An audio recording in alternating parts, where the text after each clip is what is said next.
So speak life, when the sun won't shine and you don't know why.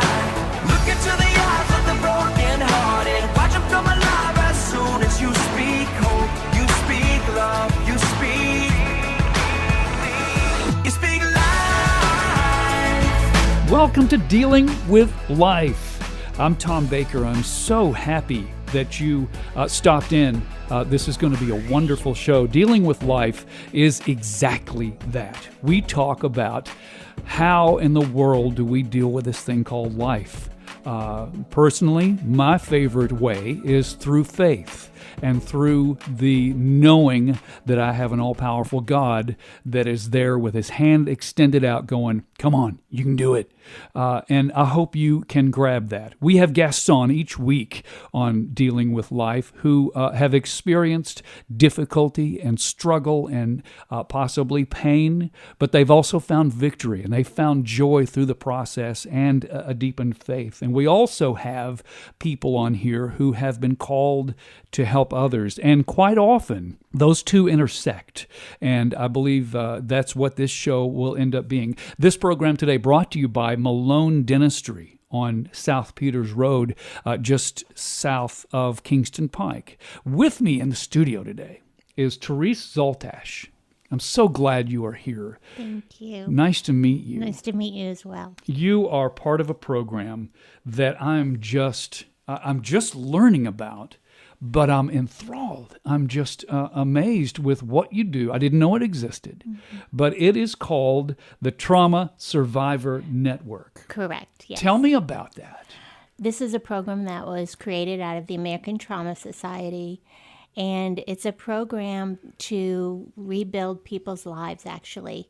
We've learned over the years with precision of surgical treatments and medical interventions how to save lives. But that you can fix the body. We can fix the body, yes. But oftentimes what takes the better of patients is the anxiety and the loneliness and the isolation. Right. Hopelessness, yeah. Yes, they feel as if their hope has been lost. Well, an instant... like an accident or some. Now you're housed in UT Hospital. Yes, correct. Okay, so you deal with all kinds of stuff. Right, we're serving patients who motor vehicle accidents or falls from significant heights or assaults or gunshot wounds or things of that nature. Yeah. So these folks Trauma, yeah, exactly, Yeah. and it's life-altering events, and how do they reclaim their life? So that's where our role comes in. Yeah. Well, I'm sure you not only deal with it in the process of healing, but even as the healing gets toward the end, you got to help with what's in the head. Mm-hmm, absolutely. And we see our patients just as quickly as we can as soon as they receive that diagnosis, or the loved ones. Sometimes our patients are not even aware they are on a ventilator and so forth. So we're dealing with the family members. Oh, and right. Then we are with them through the whole journey from beginning to end. We provide support while they're inpatient. We have a wonderful peer mentor program where we partner with our patients and we offer support groups for our patients and our families. We provide resources and strategies on how to deal with what they're struggling with. And so once they're a patient of ours, they're always a patient of ours. We're here to help them. Okay. Wow. What I want to know a little bit before we really get into this is about you. One, what is your role with the Trauma Survivor Network? I am the clinical coordinator of this program, and then there is also another brilliant young lady that I work with, Elizabeth, who is our development coordinator. And so she and I really fit like a puzzle. Okay. My background is in child and family studies, and I used my emphasis for my graduate education was using play with pediatrics, dealing with primarily oncology, but dealing with chronic hospitalization and using play to alleviate fears, and then dealing with family members on how to talk to them about their child's impending death. That's got to And be so hard. Yeah. this lends itself Oh yeah. very well, very Yeah. nicely. You to were this. prepared. Yes. God prepared you for this. Yes. Amazing. So tell me a little bit about Therese. Tell me a little bit about how you were led here. Well, I always knew I wanted to do something in medicine. My father was a physician, so I grew up in that, and had every intention of being a pre-med major. But when I went to my first organic chemistry class, I knew that was not going to be in my. It's like me in architecture. That was oh not- wait, you have to. You got to be. You got to know all about that stuff. Forget it. Yes.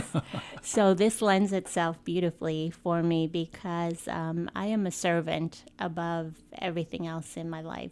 And That's obvious. thank you. I just live my life by being kind to others. So this lends itself beautifully. And this position became available.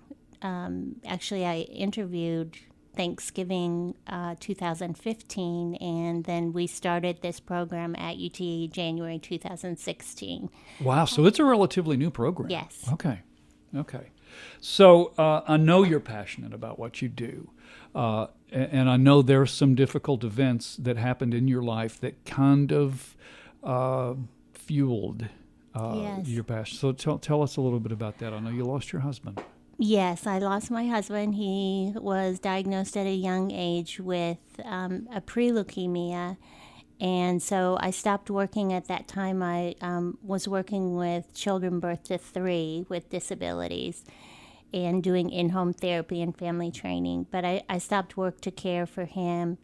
And then he was diagnosed with leukemia. And we received our diagnosis on Thursday. Friday, we both put things in order, got our house taken care of, made arrangements. Monday we were in Houston at MD Anderson in protective environment. Tuesday we were starting our protocol. Good grief. Because by the time we left here on Thursday, our blasts, which are the cancer producing cells for a blood cancer, were greater than 50%. When we arrived in Texas, they were already greater than 75%. Holy smoke. So his life expectancy was less than 2 weeks to live. And he did beautifully. We were very blessed, but God led me to the journey of knowing how to experience what I'm dealing with patients presently. I Right. was in a city all by myself without family or any resources, any support, walking back and forth, sometimes to a laundromat alone Yeah. at 10 o'clock at night in a city I didn't know, Wow. draining our finances to stay in a hotel, just talking to my loved one through a window and a telephone for days on end. So it lends itself to my experience presently where our families are displaced for a myriad of circumstances. Sure. One Unexpectedly, yeah. Right, yes. One spouse may require to continue working to maintain health insurance, or they may have young children that require tending to at home and Sure. don't have any other support, or they may financially not be able to eat while they're at their loved one's bedside. All of these circumstances play into just caring for their loved one and worried if their loved one will survive. And through that process, you Yes. get that. Yes. You can talk the language. Yes. When somebody says, "Yeah, I understand," and they look at you like, "No, you don't," but you can say, "I do." Yes, and one of the wonderful components of Trauma Survivor Network is a peer mentoring program, and a peer mentor is a patient who is a minimum of a year out from their injury, and they want to pay it forward, so to speak. So they come and they meet with our existing patients who request that service and talk to them on any number of levels. But it's a commonality, a hope that they see in this individual who is doing so beautifully now Yeah. that perhaps they can also achieve that same status. So Wow. I think that is probably the most powerful component of this program is our peer network. So there are patients from mid-level of difficulty to really, really in trouble and trauma. Yes. And you guys help in whatever way you can. Yes, and when we meet a patient for the first time, not every patient will want that connection with a peer. Sometimes having a person come in who is in a wheelchair and our existing patient sees that, it's a little overwhelming. So there's another beautiful component to the Trauma Survivor Network that you can look at a particular section of the website that has a link for survivor stories. And our current patients then can look at this behind a curtain, if you will. Sure. And process that information about, okay, I'm going to live my life in a wheelchair. This person did it, but this person is fine. This person is a single mom. I'm a single mom. There's some commonality. You can start relating, yeah. And then that may give them the bridge to actually meeting a person face to face. Wow, how powerful. I can't wait to dig in and hear some of the stories that you have and really some of the process, and we will do that in a minute. Therese Zaltash is in the studio with me, part of the Trauma Survivor Network. Now, help me understand, this is a national effort. Correct, and this is the location of Knoxville. How many people are on the staff? Our staff consists of Elizabeth and myself. Nikki, who you have had the pleasure of meeting, is our supervisor. She is the trauma manager over all trauma services, and she is such a beautiful person and such a leader. But for Trauma Survivor Network, it's myself and Elizabeth. We also have 3 social work students that are doing internships with us, and so that's a lovely component. It's a breath of fresh air for us. They're right in the midst of it. They're learning by doing. Yes, and it's lovely for us as well, because Elizabeth and I also, we chose our specialty field because we want to save the world, if you will. And so it's lovely to be reminded of that through these young women's eyes. You see yourself a little bit in that. Yes. How magical. We'll talk more in just a minute. This is Dealing with Life. I'm Tom Baker. Today's program brought to you by Malone Dentistry. We talk a lot about dealing with life, but do we talk about dealing with your mouth? I don't know. That's a little more sensitive and personal of a subject. But I'm a baby when it comes to going to the dentist. And I have been all my life, and I know that you might be too, but I tell you, going to Malone Dentistry has been a life changer for me. Dr. Stephen Malone, he treats me with kid gloves, and all of his people there are wonderful. They're compassionate, and they're also gentle. Dr. Stephen Malone is one that truly does it all. He creates a healthy, comfortable, and long-lasting solution for anything that goes on with your mouth, whether it's preventative or whether it's restorative. He is the guy. He and his staff of 15 are truly wonderful people. They treat you like family. They're honest. They are experienced, and they know how to treat babies like me. They have a new dentist there as well, Dr. Aaron Noble, who has joined their team. Malone Dentistry, family and restorative dentistry, right off Kingston Pike on South Peters Road. Go to KnoxvilleSmiles.com. This is Dealing with Life. I'm Tom Baker, and we'll deal with more in just a minute.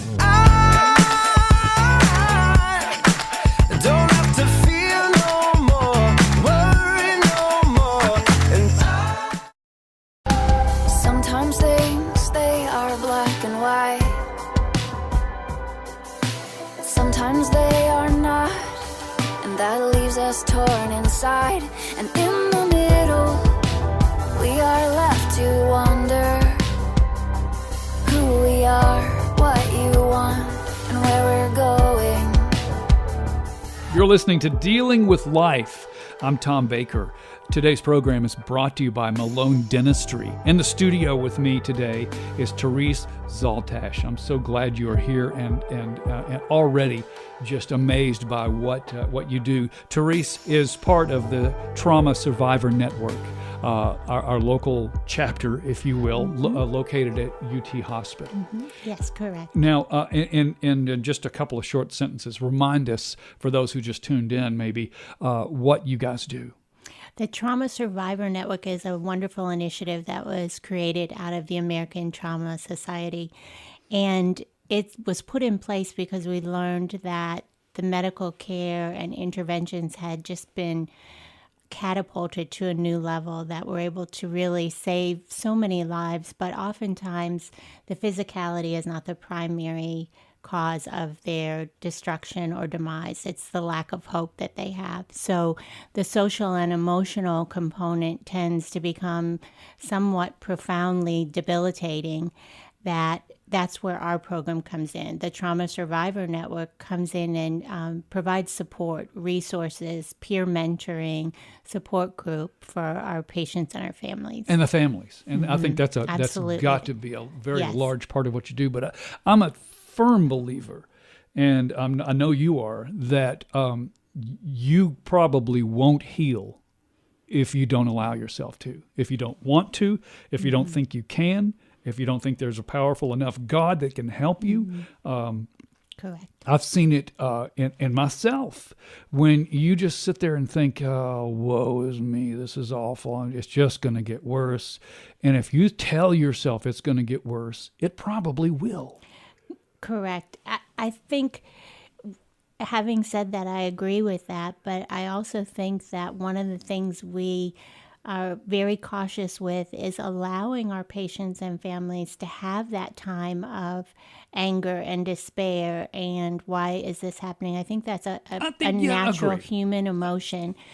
But there's a point where you got to stop. Absolutely. When you have to pull yourself up and realize, okay, this is not serving me well to be in this ain't working. Right, Yeah. exactly. So how can I improve on things and how can I regain that joy and that hope? Yeah. And that's where we work very diligently to provide support to our patients and families. Sometimes it can just be Elizabeth and I simply visiting with a patient who does not have any family, who is from another state. We're ambassadors of this beautiful community that we live in, but Sure. we're also children of God. And that's just what we are to do. We are to serve others. And I am a servant. I don't know any other way to live my life. You just try to make them feel comfortable, not alone, Correct. and hopeful. Yes. Wow. And that's such an honor to It's a be in a privilege. position to do that. And yes, I totally believe that's what God calls us to do. And whether you're in a hospital or whether you're at the mall, if you see somebody, you can tell in their eyes whether they're in trouble. Yes, absolutely. You just say something nice, and it can help. It might be the only kindness that they have. Yes, and I know you see that a lot. Now, what amazes me is the fact of how you use dogs. I did not know that, and as you well know, the book One Dog's Faith is all about how my dog really pulled me out of a depressive state. You guys use dogs in various ways. Talk about that. We do. We have partnered for an ancillary service for our program through Habit, which is the Human Animal Bond in Tennessee. And that is also partnered with the College of Social Work and the veterinary medicine program that we have at UT. And we started with one pup. That's the language that is used. The but pup. she was a dog of about a year and a half. So she was It was a truly pup. a Okay. Yes. Okay. And she herself was a trauma dog. Her name was Scarlett, and she had been left on the side of the road. And fast forward, she required treatment for mange and was in the ICU, needed to have learn how to gait train again, walk again, and she was in real wound trouble. dressing changes every Wow, day. she was in trouble. She was in trouble. She was in the ICU. And so that dog used to come around with us, and that was our first dog, used to come around with us and visit patients with her dad. And now we have 9 dogs who are visiting our patients in the evenings, on the weekend, on the holidays. And so it's a beautiful gift to be able to provide to our patients who are missing their fur babies, if you will. Right. And dogs are so healing and they're so peaceful, and they just, Yes. they know how to act. Yes, intuitively. Yes. Whether somebody needs just a little lick on the arm, or whether somebody just needs a wag of a tail, or just a little love in their eyes, they know. Yes, Oh, they that's do. and that's so special. I'm so glad you do that. Yes. That just tickles me. Yes. So the question I have for you, dealing with major trauma, with people who have life-altering issues, and they're always out of surprise, out of being unexpected, how do you not take this home? How do you not let this get you? I mean, I know you've been in social work, and I know you've dealt with children of difficult diseases, but Well, firstly, I'm not a social worker. That's Elizabeth's background, my Okay, background. right. I just want to be clear, because that's a whole nother beautiful discipline, and I don't want those men and women to think that I'm trying to steal their thunder. I'm not. gotcha. Okay. My background is family training, but great question. How do you not take it home? I think you do take it home. I think if you separate yourself so much, your compassion goes. You have to be real when you approach a family and a patient at the bedside. Having said that, how do you balance it? Okay, that's a Maybe- better question. How do you balance that? that may be a better way to look at it. And I will tell you, and my coworkers will tell you, that is something I struggle with. I do try diligently to compartmentalize, if you will. I try to keep it from my family, because once you bring that in to their mind, you can't release it for them. So I don't want to give them that worry about what I may be carrying. But I also use exercise, I use meditation, I use prayer, a whole myriad of strategies myself. I don't see patients in the morning without putting on my quote-unquote armor and reading my Bible every day. Right. You have to. I have to, Yeah. personally. That's my choice. And I'm sure there's an element of thankfulness, a gratefulness that, praise God that I'm not going through this. But then again, you have the compassion. I could just tell you have the compassion of lending some of your joy, sharing it with others, even if that means you're not as happy as you're, but you're willing to share it, and that's just amazing. Yes, I thank you for that. That's a tremendous compliment. But I know that we are all going to be faced with a challenge. Some of us already have. Some of us may have more to endure. But it's how you tend to perceive the situation that you're in, and how you choose to make that conscious decision every day. And sometimes it's a struggle to be happy and to be positive. I heard something the other day that just floored me, and it's so true. The problem is not the problem. The problem is how we deal with the problem. Absolutely. And yes. And I think that's what you guys offer. Yes. Is look back up from the problem a little bit and realize there's still blessings out there. Yes. And that just makes me tingle. It's so awesome. We're going to talk more. Therese Zaltash is with me with the Trauma Survivor Network. What an amazing program, and we'll talk a little bit about how people can help you. But I think it's more of just the hope that you offer and the inspiration that is there. You're dealing with some of the most difficult situations imaginable, and you can still help people find hope. Amazing. This is Dealing with Life. I'm Tom Baker, author of One Dog's Faith. This program brought to you today by Malone Dentistry. Now tell me, what do you look for when you're trying to find a dentist? You're looking for compassion, you're looking for honesty, and you're looking for experience. You'll find all of that at Malone Dentistry. Dr. Stephen Malone has been in business for 20 years, and I have been a patient of his for 20 years. There's a reason for that, because I believe in him. I trust him. He treats me like a member of his family. Whether you just need a simple cleaning or you've got issues such as TMJ or cosmetic dentistry, he does it. He does it all. He's one of the foremost scholars in TMJ diagnostics and treatment. And also, Dr. Malone was the youngest dentist to earn the status of Pankey Scholar. If you know anything about that, that's a big deal. Malone Dentistry, he and his staff of 15 are there to take care of you.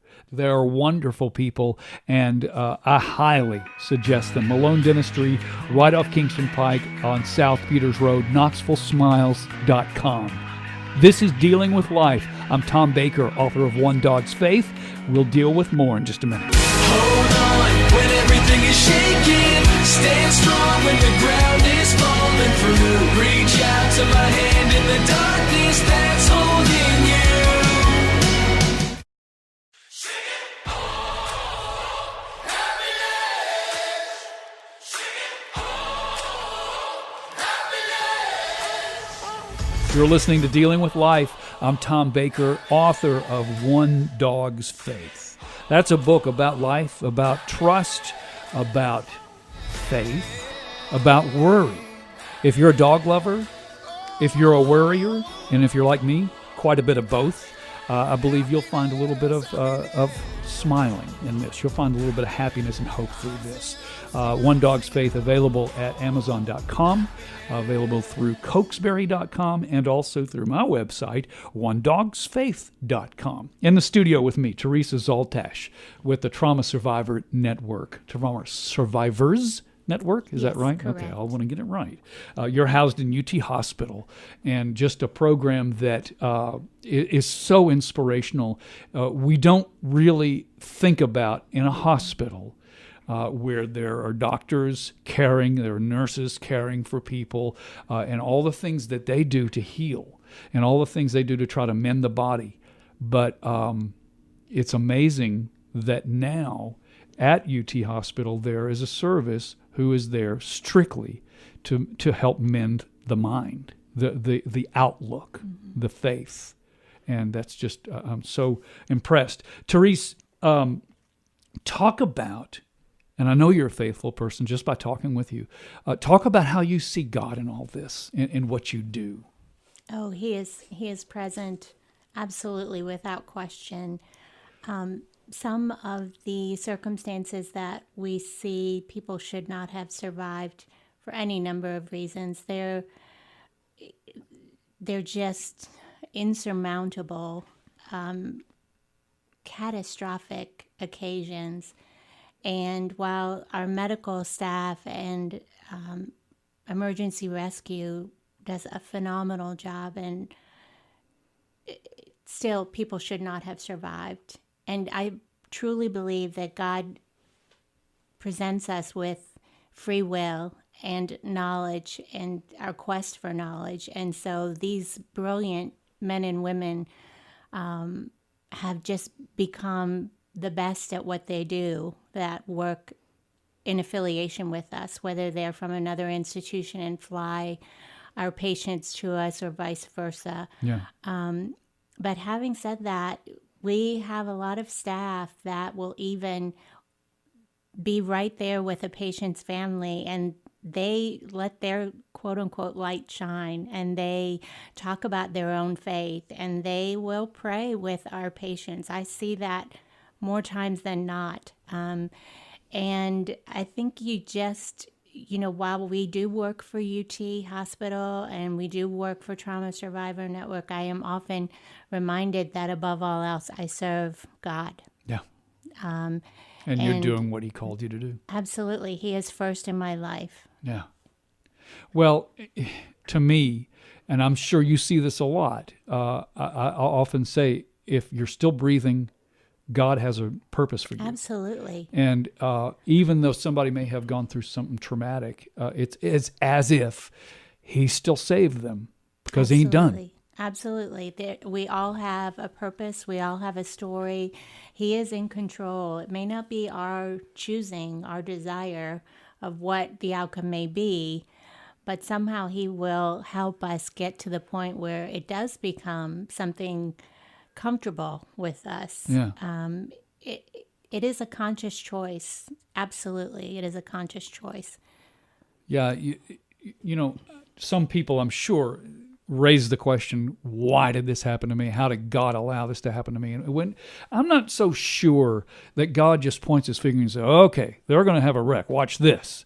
I think a lot of these things happen through other people's terrible choice. God gave us choice, and sometimes we make bad ones and cause harm to other people and sometimes ourselves. But I think God always takes situations, if we just reach up and say, join me in this, give me strength, and he'll take a situation and turn it into a blessing. And I Yes. know you see that all the time. Absolutely. And I think we just need to be mindful that for a short period of time, or even fast forward days down the road, you may have a day where you become depressed or anxiety ridden. I think that is just part of being a human being. Even without sustaining a life-altering event, those occasions do happen, but you need to be mindful of allowing yourself to have that time of grief or anger or Yes. frustration for a short period of time, and then put it off to the side and go through a thankfulness or a gratitude of all the blessings that you do have in life. Because I think if we take a step back and we look at our life, no matter what it is, we are all so incredibly blessed. Even if it's just basic human needs of food, clothing, and shelter, I think we would also cover a page with all of our Right. blessings if we would just take a step back, a moment away from our phones, away from our devices. Right. And be just content. be present in the moment that God has given us. I think, and I hate to use the analogy of a book, but our life can be a book. It may have sad chapters, but I don't believe any of our books are sad. But the other wonderful thing with what you just said is the books that are the most treasured are the books that have the most weathered pages. And challenges. I mean, the question often is asked of me of how can such a good God let a bad thing happen? And I will say that God wants us to be fulfilled.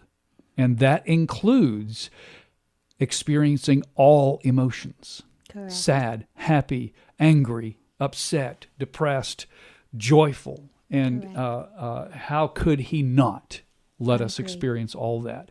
But there are people like you and your cohorts at the Trauma Survivor Network who help remind people of that. Yes. When we serve our patients, some are just very, very down. They just don't know how they're going to make it. They don't have insurance.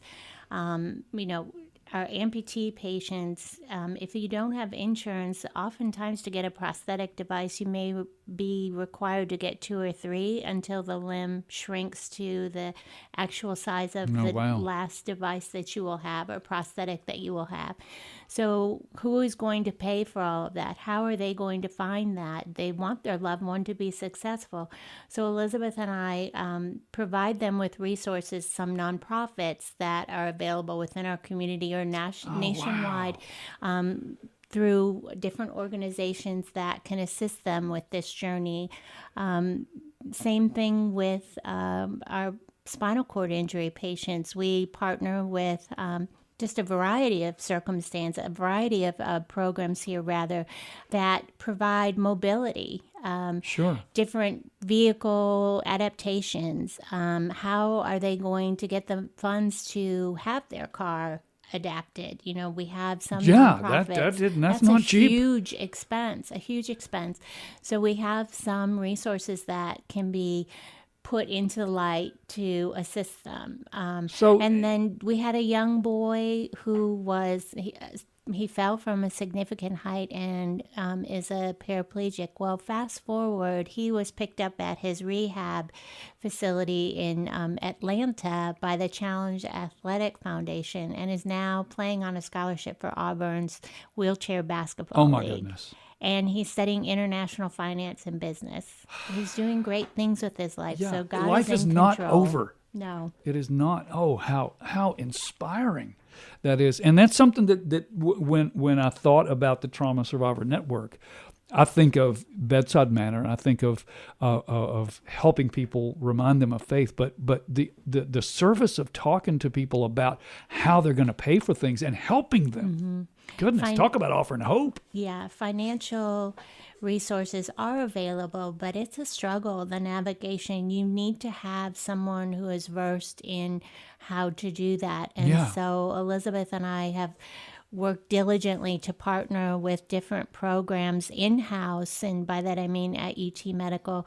And then Trauma Survivor Network, we do a national coordinator call periodically, and at that time we just convene among each other who has tried XYZ and try to regain or network from each other resources, because there's so many, there's a plethora in the United States. We're very blessed by that, but how do you access them, and what are they? Well, and do you know they exist? That's the difficulty. Yeah, exactly. Oh, that's wonderful. Therese Zaltash with the Trauma Survivors Network at UT Hospital. We'll talk a little more in a minute partly about how people can help if they are so called to do that, and also maybe a story or two that you can share. This is wonderful. Dealing with Life. I'm Tom Baker, brought to you today by Malone Dentistry. We'll deal with more in just a minute. Just know you're not alone, 'cause I'm gonna make this place your home.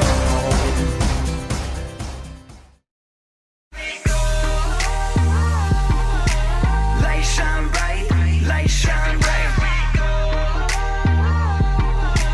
Light shine bright, light shine bright. You're listening to Dealing with Life. I'm Tom Baker, author of One Dog's Faith. This program today brought to you by Malone Dentistry.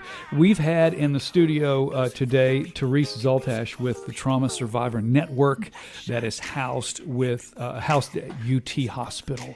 And man, I'm so enthralled with what you guys do. And I want to talk a little bit about your people. Actually, I want you to talk about your people. What makes you proud? Oh, golly, that's a beautiful question and all-encompassing. The men and women that we serve with shoulder to shoulder every day are remarkable for their brilliance, for their compassion, for their dedication, for their kindness, never-ending kindness. And one of the things that is so lovely to see every day is our team, for us, and I'm sure it's this way for other departments as well within our institution, but for us and our trauma team, our team consists of everyone from pastoral care to case management to food service. Oh my. To our men and women who work in the cafeteria that meet our family members, to our gift shop clerks who are there, to our valet parking. It's a whole For us team. in trauma, we consider our team to be every one of those individuals. It is not just simply our medical team. Okay. Because while their loved one is in that critical setting, we need to make sure that their family is being taken care of. That what can we do to make their family members get through this day while they are witnessing such pain and anguish for their loved one. Yeah, uncertainty, hopelessness, and just a smile can help. Yes. That's amazing. So how does someone offer help? The Trauma Survivors Network does have fundraising Yes. events. We, our biggest event is what we call Tee Up for Trauma. And this is a golf event at Cherokee Country Club. Okay. This coming year it will be May the 14th, 2018. And the proceeds of that support the Trauma Survivor Network. Additionally, we have some private donors who have been most generous to donate for us, and you can just earmark the money for Trauma Survivor Network as well. We're just very, very blessed that we're growing by leaps and bounds. Yeah. We saw about 1,200 patients thus far this year. Goodness. And while that's a sad thing that we're having to serve so many patients in need, it's a beautiful thing that we're able to provide that service. Yes. How amazing. Thank you for what you do. I know you're not doing it for the thank you, No. but praise God. And I do pray for your continued compassion and Thank strength you. and peace Thank through you. this. And my goodness, it's so amazing that you're out there and that you are willing to step into a very difficult situation and offer a glimpse of hope. Thank you. Therese Zaltash. Again, it's called the Trauma Survivors Network at UT Hospital. Therese Zaltash, Thank you so much. God bless you. This is Dealing with Life, today brought to you by Malone Dentistry. I'm Tom Baker. I pray that you see God working. Open your eyes just wide enough to notice that He's there, He's offering strength for you, and He's offering hope. You speak